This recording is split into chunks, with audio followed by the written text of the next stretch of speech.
À l'heure de départ au travail, Sumiko, 103 ans, prend elle aussi son poste. Vous voyez, je m'installe là. Et les premières voitures, elles arrivent par ici. Conduisez prudemment et passez une bonne journée. Merci, j'y vais. Bon courage. Lui, il a tendance à conduire trop vite. Tous les matins, elle salue le départ de chacun de ses voisins. Bonjour. Passez une bonne journée. Dis donc, il est matinal aujourd'hui. Elle connaît leur agenda sur le bout des doigts. T'es déjà de retour, toi? Je suis venu chercher la voiture. Ah, d'accord. Bonne journée. Elle couine encore, tes roues? Oui, je sais, il faut que je les change. Vous la voyez tous les matins? Oui, c'est quelqu'un d'important dans le village. Elle est très en forme. Sa tête fonctionne bien. C'est un peu notre gardienne à tous. Un rôle qu'elle s'est elle-même octroyé il y a plus de 30 ans, lors de son départ à la retraite. Quand elle nous salue et nous souhaite bonne journée, ça nous donne du courage pour bien travailler. Grand-mère, restez en bonne santé et continuez à être là pour nous tous les matins. Une présence symbolique, Bonjour. mais essentielle pour cette ancienne agricultrice née en 1915. C'est simple. Si je reste inactive, je vieillis. Et si on passe son temps devant la télé, on devient gâteux. Alors je préfère être là, ça me fait du bien de me sentir utile.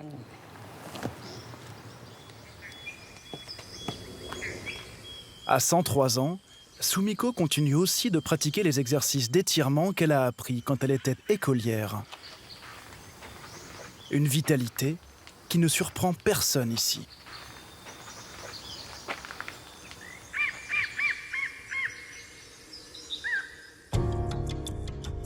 Okinawa, un chapelet d'îles à l'extrême sud du Japon, à plus de 2000 km de Tokyo. Eau cristalline, végétation luxuriante et un climat tropical. L'archipel n'a pas grand-chose en commun avec le reste du pays. C'est surtout la région du Japon, et même de la planète, où l'on trouve le plus grand nombre de centenaires par habitant. 2 fois plus qu'en France. Des centenaires en grand nombre, mais surtout en grande forme.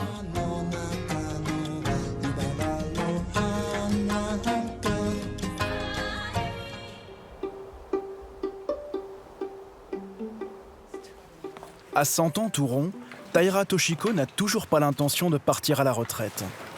Depuis la fin de la Seconde Guerre mondiale, elle dirige un atelier de tissage qui emploie une vingtaine de salariés. Spécialité maison, des kimonos de luxe à base de fibres de palmier. Même si elle ne met plus le nez dans les comptes, la centenaire vient tous les jours surveiller la production et continue à transformer les fibres végétales en fils prêts à tisser. Je fais ça depuis toute petite. J'ai commencé quand j'avais 7 ou 8 ans. Aujourd'hui, je n'ai plus autant de force. Mes mains sont toutes tordues. Et même si je ne vois plus aussi bien, pas besoin de lunettes. Je travaille comme si j'avais des yeux au bout des doigts. Ça ne vous fatigue pas de travailler à votre âge ? Non, au contraire, je suis heureuse. J'oublie tous mes soucis. Ces quelques 90 ans d'expérience dans le tissage, Taira sait les monnayer. Ah, il faut la refaire. Pour s'offrir ce kimono, cet homme d'affaires de Tokyo va débourser 20 000 euros. Il est beau dans son kimono. J'aime bien rendre les gens heureux grâce à mon travail. À ce prix-là, Taira veille à ce que tout soit parfait. Alors vous voyez, la teinte était trop claire. Alors j'ai rajouté une fibre un peu plus sombre. Attention. Allez, on y va. Après sa journée de travail, Taira est raccompagnée par sa belle-fille. À 100 ans passés, elle vit seule. À Okinawa, les centenaires sont actifs. Ils sont surtout autonomes. Ici, peu de maisons de retraite. Au Japon, où les plus de 65 ans représenteront bientôt le tiers de la population, l'État fait tout pour maintenir les personnes âgées à domicile. Katsuko est aide-soignante. Anna, c'est moi. Elle se rend tous les jours chez une ancienne agricultrice. Comment allez-vous aujourd'hui? Anna, l'une des doyennes de l'archipel, 108 ans. Elle ne voit plus que d'un œil, est quasiment sourde et n'a plus de dents. 36, ça va. Mais grâce à son cœur de jeune fille et l'aide de Katsuko, elle peut, comme elle le souhaite, rester vivre chez elle. Sa tension est excellente, meilleure que la mienne. Je vous prépare votre petit déjeuner. Pour cette aide, la centenaire qui touche une pension de 600 € par mois n'a rien à débourser. Katsuko est employée par la mairie. Elle travaille 3 heures par jour chez Anna et s'occupe aussi d'autres personnes âgées du village. Après avoir mangé, elle rapporte elle-même la vaisselle dans l'évier. Et pour les toilettes, comment fait-elle? Elle y va toute seule. Elle se sert de son tabouret pour se déplacer. Vous voyez, comme ça. Vous pensez qu'elle peut vivre encore longtemps? Oh oui. Vous voulez du thé? Non, non, je vais me le faire moi-même. Née en 1910, Anna a vu passer 2 guerres mondiales. Elle est veuve depuis maintenant 40 ans. Aujourd'hui, elle ne sort plus de chez elle. Est-ce que vous êtes heureuse? Est-ce que je suis quoi? Est-ce que vous êtes heureuse? Oui. Oui. Comment ces centenaires gardent-ils le goût de vivre? Surtout quand la plupart de leurs proches ont disparu il y a bien longtemps.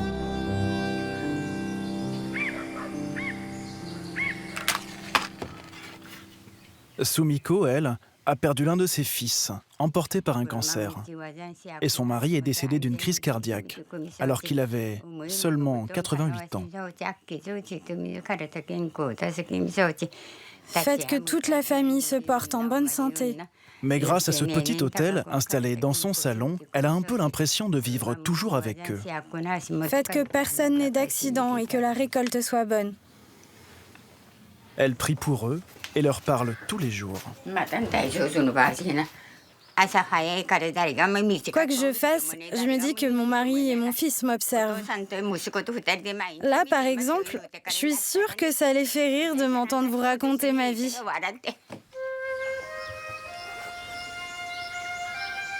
Tous les matins, le mari et le fils de Sumiko la voient peut-être cultiver son lopin de terre, où elle fait pousser de la patate douce. Elle en vend ensuite les feuilles au restaurant du village.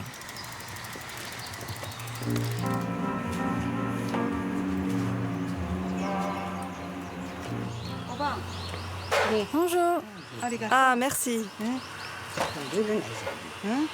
Je n'ai pas pu t'en ramener plus. Une bonne partie a été mangée par les insectes. Ce n'est pas grave. Je n'ai besoin que d'une petite quantité. Voilà l'argent. Ce jour-là, Sumiko repart avec 10 €, de quoi arrondir sa maigre retraite de 300 € par mois. Je suis très heureuse. Ça me fait plaisir que mes légumes me rapportent un peu d'argent. Allez, fais attention en rentrant sur le vélo. Hein. Comme Sumiko, plusieurs centenaires du village vendent leur récolte à Emi, une diététicienne reconvertie dans la restauration, spéciale longévité. Sanae, est-ce que tu peux me sortir les ingrédients, s'il te plaît? Emi cuisine essentiellement des légumes locaux, à qui les scientifiques attribuent de nombreuses vertus.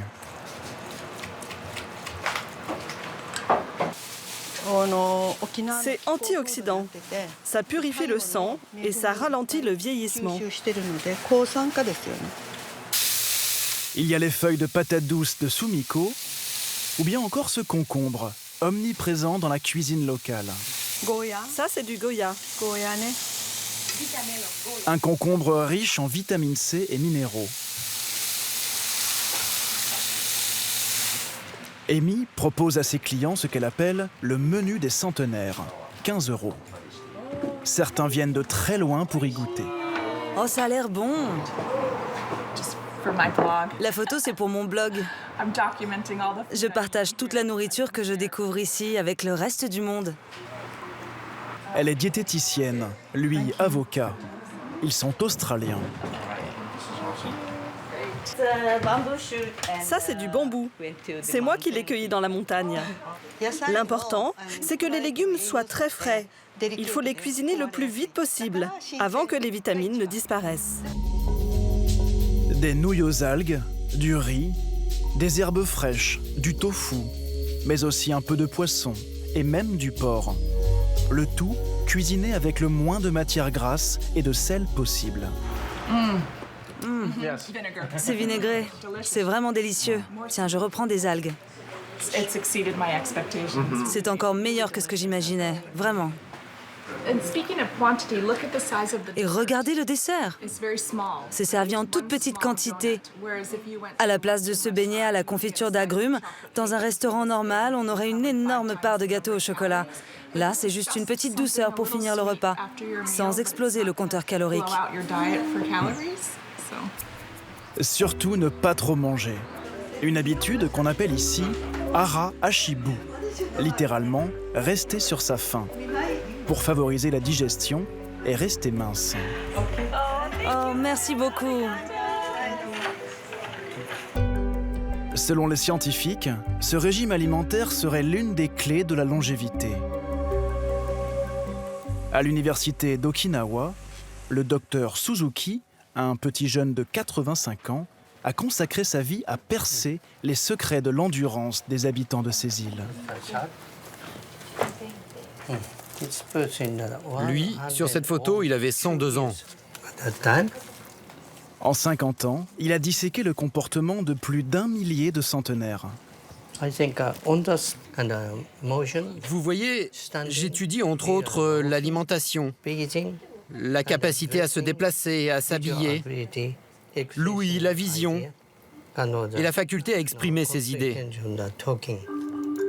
Selon lui, l'alimentation, l'autonomie, l'exercice physique seraient la clé de leur grand âge.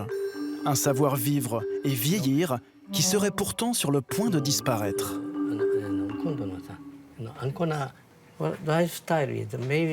Avec l'influence du mode de vie américain, les jeunes sont de plus en plus obèses.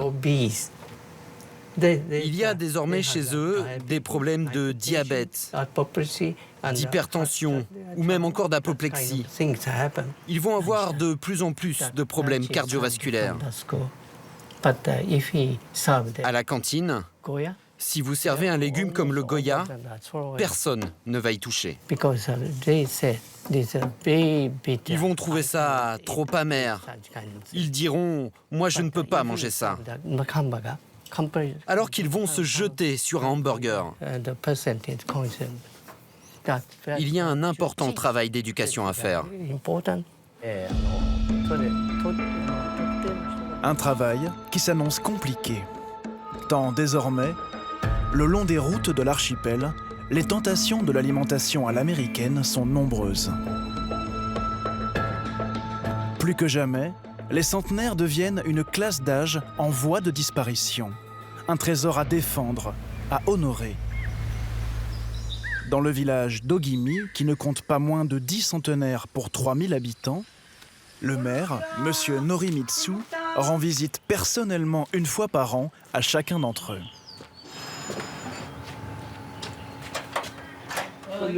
Bonjour.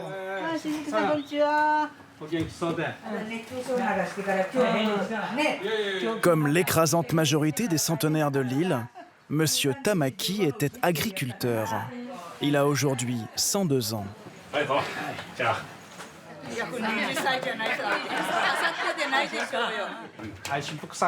Monsieur, je suis enchanté que vous soyez toujours en forme. Sachez que vous faites la fierté du village. Je vous souhaite de devenir le Japonais le plus âgé du pays. À vous voir, je crois que vous pouvez y arriver.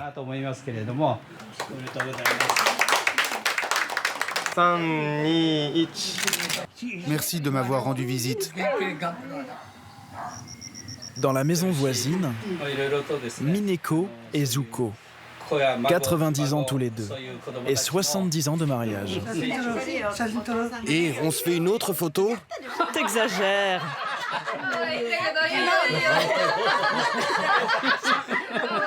L'année dernière, Zuko a failli mourir à cause de graves problèmes d'hypertension. Selon lui, ce sont les jus médicinaux de sa femme, Mineko, qui l'ont sauvé. Et voilà le fameux jus de Mineko. Des décoctions de plantes dont la renommée a fait le tour du village et que le maire aimerait lui aussi goûter. C'est acide.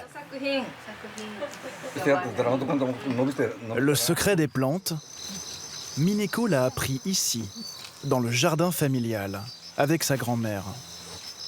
Elle a un remède pour tout. Ça, c'est très bon pour le transit. Ça, je m'en sers pour les problèmes de sommeil. Un savoir-faire qui risque de se perdre. J'ai essayé de transmettre ce savoir à mes petits-enfants, mais ils ne veulent pas en entendre parler. Ma belle-fille surtout, elle n'aime pas les légumes. J'essaye de l'y convertir, mais c'est pas simple. Je me suis fait une raison. Ils font ce qu'ils veulent. Je ne dis plus rien.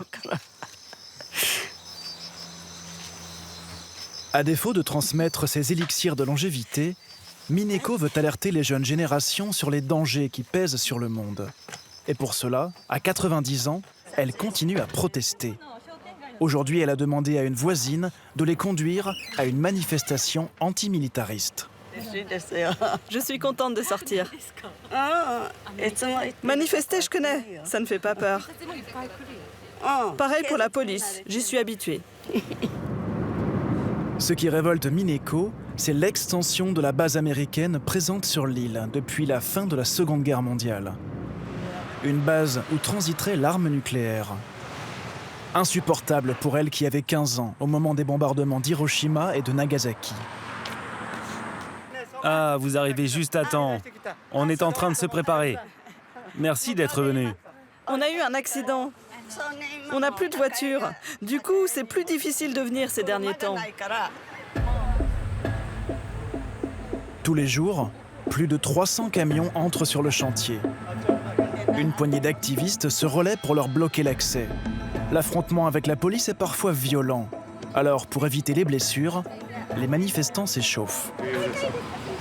Vous êtes sûr que c'est vraiment un endroit pour une mamie de 90 ans ? Oui, c'est important qu'elle soit là. Les anciens savent ce que c'est que la guerre. Ça change des autres citoyens qui ne se rendent pas compte. Selon la loi relative à la circulation sur les lieux publics, nous allons procéder au contrôle des citoyens qui la transgressent. S'asseoir dans la rue est interdit par la loi. Regardez, ils n'ont pas changé depuis la guerre. Toujours les mêmes collabos. Manu Militari, les manifestants sont mis à l'écart. Doucement, doucement avec elle. Vous devez partir, madame. En raison de son âge, Mineko est traitée avec plus de ménagement. Et vous comptez embarquer tous ceux qui ne sont pas d'accord comme ça ? Cette fois, le blocage tourne court. Peu importe, Mineko compte bien revenir dès qu'elle le pourra. Si ce ne sont pas les aînés qui montrent l'exemple, comment voulez-vous protéger les générations à venir ?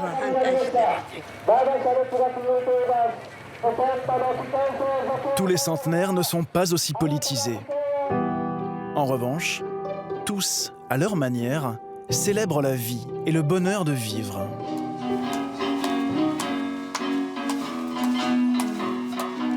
Aujourd'hui, pour ce collectif de danseuses, âgées en moyenne de 80 ans, c'est jour de répétition hebdomadaire. Avec Sumiko, elles forment les Shikwasa Ladies. Elles dansent et chantent des hymnes à la vieillesse. Je vais vous chanter la chanson des centenaires.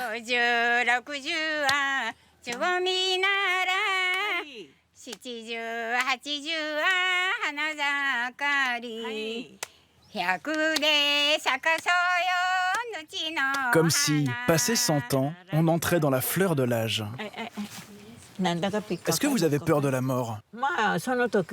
Vous savez, quand la mort arrivera, elle ne me demandera pas mon avis. Je n'aurai pas le choix. Et toi, t'as peur de la mort? Avoir peur? À quoi ça servirait d'avoir peur?